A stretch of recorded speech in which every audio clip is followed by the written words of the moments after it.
Père éternel, Dieu de la Bible, je viens devant ton trône avec action de grâce et avec un cœur prosterné devant ta majesté.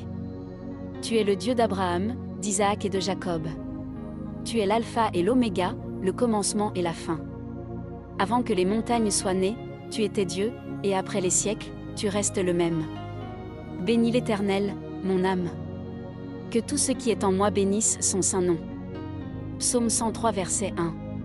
Seigneur, aujourd'hui je te loue pour tes bienfaits innombrables. Tu es celui qui ouvre la mer comme tu l'as fait pour Moïse.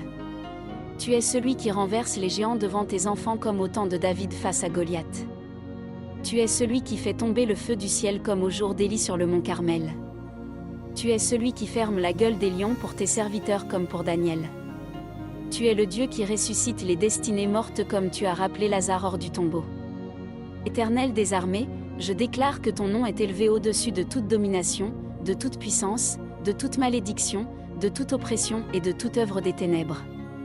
Car il est écrit: au nom de Jésus, tout genou fléchit dans les cieux, sur la terre et sous la terre. Philippiens 2 verset 10. Aujourd'hui je proclame que toute montagne spirituelle soit renversée, que tout autel maléfique soit consumé par le feu du Saint-Esprit, que toute chaîne invisible soit brisée au nom puissant de Jésus-Christ. Je déclare que l'Éternel combat pour moi comme il combattit pour Israël devant la mer Rouge.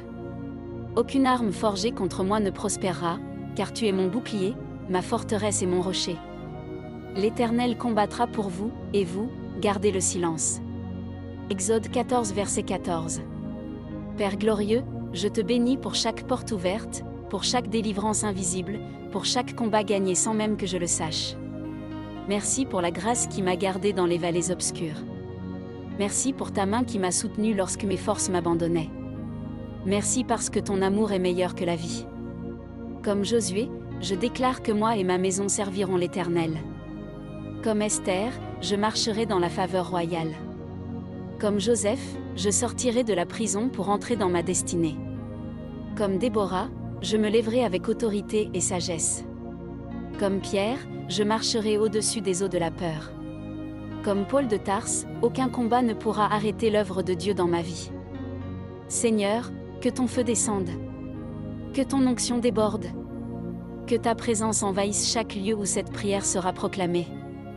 Je prophétise une saison de restauration, de percée, de faveur surnaturelle et de victoire éclatante. Là où il y avait la sécheresse, que les fleuves jaillissent. Là où il y avait les larmes, que la joie explose. Là où il y avait les chaînes, que la liberté de Christ règne. Car je connais les projets que j'ai formés sur vous, dit l'Éternel, projets de paix et non de malheur, afin de vous donner un avenir et de l'espérance. Jérémie 29 verset 11. Ô roi de gloire, revêt-moi de ta puissance. Fais de ma bouche une épée aiguisée. Que ma vie devienne un témoignage vivant de ta fidélité. Que les nations voient ta lumière à travers moi.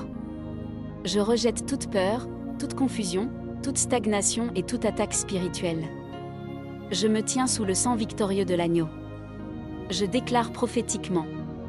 Mes combats se changent en témoignages. Mes blessures deviennent des sources de guérison. Mes nuits deviennent des matins de gloire. Mes déserts deviennent des jardins de bénédiction. Et ma vie annoncera la grandeur de l'Éternel jusqu'aux extrémités de la terre. Alléluia! Car le Seigneur notre Dieu Tout-Puissant est entré dans son règne. Apocalypse 19 verset 6. À toi soit la gloire, la majesté, la domination et l'adoration. Aujourd'hui, demain et éternellement. Au nom puissant de Jésus-Christ. Amen.